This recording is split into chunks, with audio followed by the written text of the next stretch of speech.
Hello, नमस्ते, प्रणाम। हम मैं रूबी सिंह आपके बीच एक छठ गीत लेके आए हैं, क्योंकि छठ का दिन आ रहा है तो अब छठ के गीत लेके आ रहे हैं।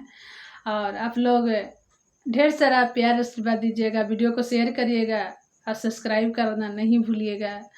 तो चलिए सुनाते हैं।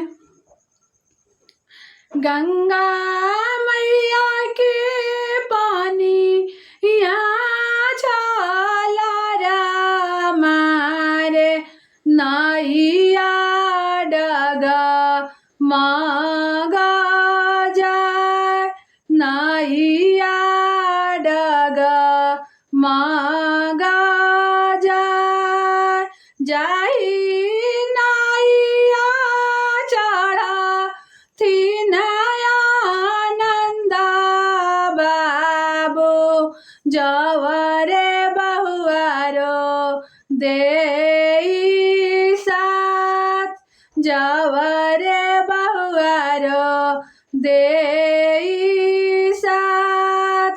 अंगुरी धारी रोवा थी नया बुझा बाबू पापा मैं हूँ चला बेसाथ, पापा मैं हूँ चला बेसाथ।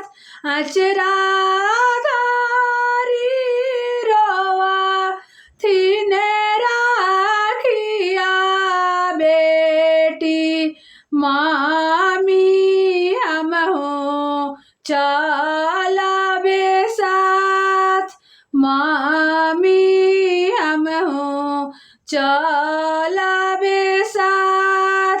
छोड़ू छोड़ू बाबू हो अंगुरिया भेलैया रागी या के बेर भेलै डाँडावती या के बेर।